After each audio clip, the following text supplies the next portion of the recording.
saya ketemu sama kebetulan masih satu kampung dengan saya. Kita sebenarnya beliau sosok yang sangat tertutup gitu, tapi dengan pendekatan terus menerus itu alhamdulillah beliau mulai terbuka pada cuman pada saat dialog singkat gitu, dia sempat bercerita dan saya akan teringat dengan apa yang pernah disampaikan oleh Mbah Gatot tempo hari tentang teori siklus gitu. Beliau mengatakan bahwa bahkan beliau sangat meyakini bahwa setelah ini pasti akan ada presiden Cina yang berkuasa dan tidak memiliki dinasti, tapi sangat disayangkan presiden ini nanti jabatannya tidak bisa sampai paripurna, tidak bisa sampai selesai. Gimana Mbah Gatot menanggapi apa yang saya ceritakan kedua? Jadi kalau ada sepuh yang bercerita demikian, rupanya kok sama kok dengan teori siklus ini. Jadi sekarang ini situasi negara itu kalau didasarkan pada teori siklus persis dengan awal berdirinya Mojopahit. Kalau Mojopahit dibangun oleh Kertajasa Sajayawardhana atau nama Gerbopatinya itu Raden Wijaya atau Sanggrama Wijaya.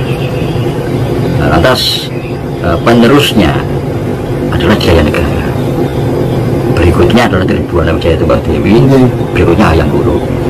Nah, rupanya kalau berdasarkan teori itu tidak mustahil memang setelah orang yang karakternya itu mirip dengan Kertawijaya,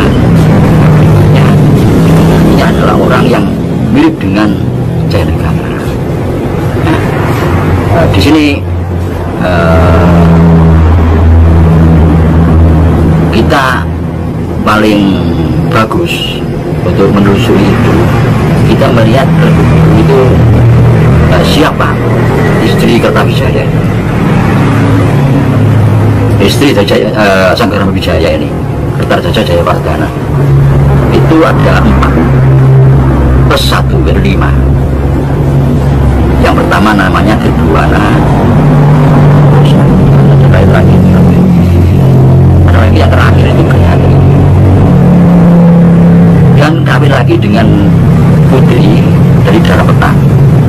Darapeta ini dimulai dari Cina. Saya mengatakan dari Indo-Cina. Indo-Cina itu campuran antara Nusantara dengan Cina. Nah, ini Darapeta itu diberi nama gelar oleh saya.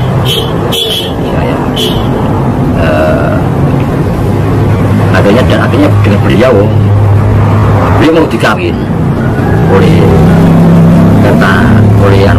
Raden Wijaya, walaupun tidak punya 4 istri, tapi 4 istri ini yang punya anak cuma Gayatri ya. Gayatri tapi diasuh oleh Tribuana, sehingga namanya Tribuana Wijaya Tumbadewi. Nah, atas rupanya si Darapeta ini mau dinikahi asal anaknya nanti putra mahkota, rupanya dikabulkan. Lahirlah Jaya Negara ini. Kalau artinya setelah Raden Wijaya mangkat digantikan oleh Jaya Negara ini. Dan waktu itu memang sudah sampai tuntas, akhirnya diganti oleh masih saudara sebapak lain ibu dengan Jaya Negara ini. Nah, siapa sosok tokoh sekarang yang mirip dengan Jaya Negara? Nah, ini tepat. Ini yang tidak bisa dipastikan tebakannya. Cuma teori sukses begitu. Iya. Tapi ingat ya, alam ini kalau sudah konangan itu bergeser. Alam itu tidak mau didahului. Iya, Pak ya. Isi kerja ya bergeser. Yang koyak berbeda tapi yang hampir sama. Gitu. Itu alam. Bergeser. Seperti contoh ya, kata-kata tentang seni kembar. Nah ini sering terjadi seni kembar itu. Kalau akan terjadi persisian kembar, itu sering terjadi. Ratu kembar itu selalu ada ungkapan seperti itu di masyarakat Jawa itu, dan itu sejak merdeka itu orang tidak bisa nebak. Setiap kali muncul memang. Contoh ya, zamannya pemberontakan Muso, PKI Muso, itu artinya sebagian orang mensejajarkan antara Bung Karno dengan Muso. Sampai Bung Karno mengatakan dalam pidatonya, sebab tiga pilih semuanya, pilih Muso atau saya. Ya jelas pilih Bung Karno, karena Bung Karno lebih mayoritas kan, yang rakyat itu justru kebuka. Nah, juga pernah terjadi Bung Karno itu mengenai itu utuh, nah ini dianggap ratu kembar. Nah pernah lagi pada saat keluar Super Semar pada Pato, berarti masih resmi Bung Karno sebagai presiden. Super Semar ibaratnya kalau sudah bersikap seperti presiden, ada dianggap ini ratu kembar. Oh iya. Jadi selalu muncul ratu kembar. Nah rupanya kalau ini dikaitkan dengan munculnya sosok Jaya Negara, lantas ada ratu kembar, tidak kok, tidak ada informasi dari Paham siapa itu yang menyebutkan akan datang ratu kembar, belum ada. Nah kemungkinan yang disebut kembar itu karena kita tidak mengalami langsung ya, antara sosok Jaya Negara ini kita pikir sudah Tribuana. Nah Tribuana ini beri kahuripan. Jadi pada saat Jaya Negara ini memimpin sebagai Maharaja Kerajaan Besar Majapahit di Trowulan ya, posisinya sekarang ini, Tribuana ini gubernur tiga kahuripan. Karena wanita, kalau laki beri ya, karena wanita itu Rani Ring Kahuripan, dari gubernur di Kahuripan. Ini memang wibawanya sama, walaupun Tribuana ini wanita dan hanya sebagai gubernur, tapi dengan Maharaja ini mempunyai wibawa yang sama, sama-sama punya kekuatan. Akhirnya demikian turunnya Jaya Negara segera muncul Tribuana itu. Ada kemungkinan seperti itu. Jadi pada saat gantinya Pak Jokowi ini munculnya, terus ada tandingan, walaupun tidak resmi sebagai presiden, ini kembar, sehingga kiblat masyarakat itu ada dua, ini dan ini. Itu yang kemudian memunculkan ada kemungkinan seperti itu. Tapi kalau misalnya gini Mbak, kalau berkaca dari teori siklus lagi, mungkin ya ini Pak Jokowi ini tambah satu periode lagi. Kalau menurut pemikiran saya tidak mungkin. Karena Pak Jokowi tidak mau. Tidak mau karena dia paham tentang siklus itu.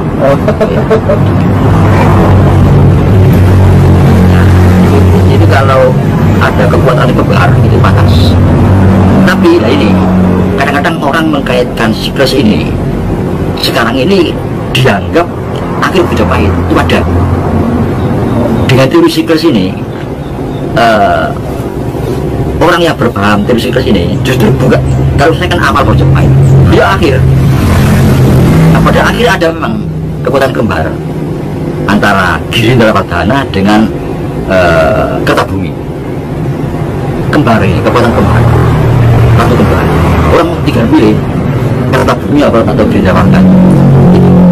Ini sama, baik yang berpegang kepada awal Majapahit maupun akhir Majapahit, sama-sama muncul ratu kembar memang.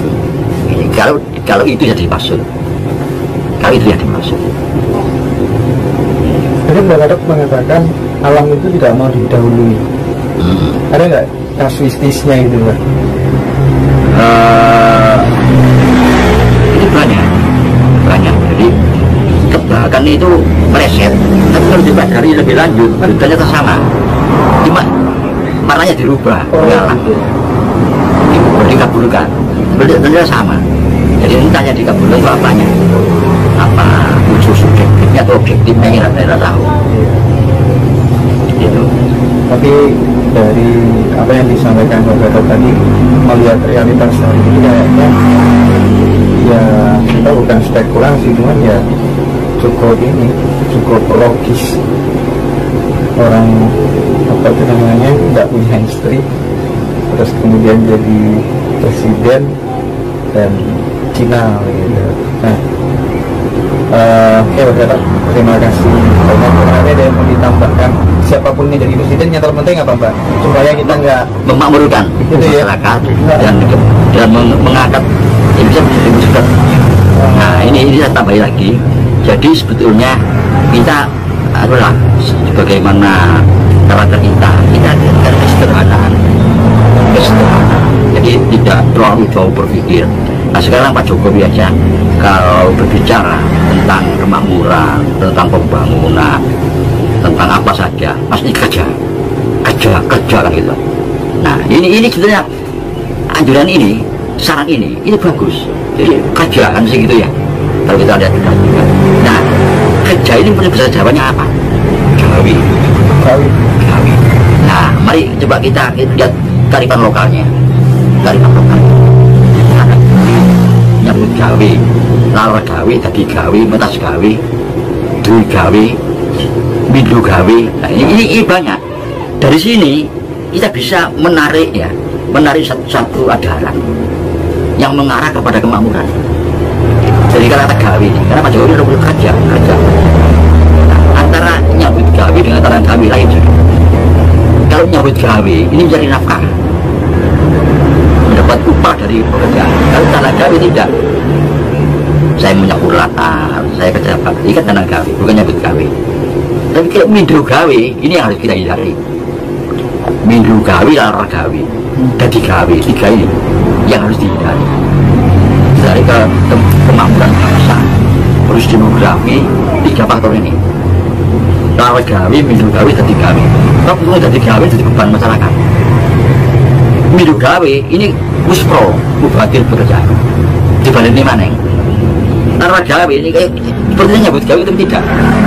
Jadi tiga ini. Jadi falsafah itu dari Jawa sederhana aja. Ini bisa dikupas.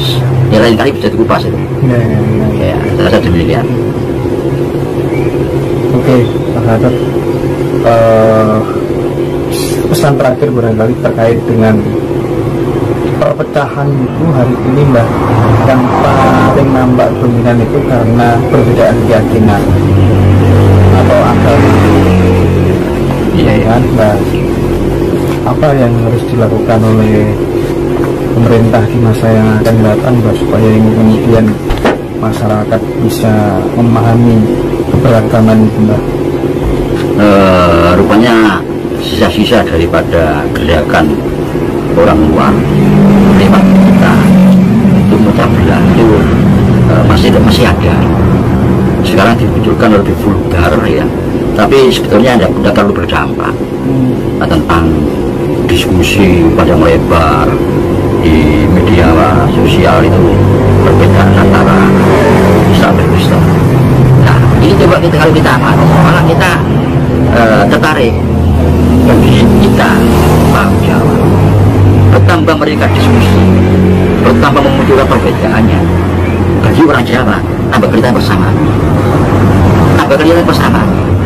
Tambah tajam diskusinya, tambah nampak persamaan. Mereka itu sama.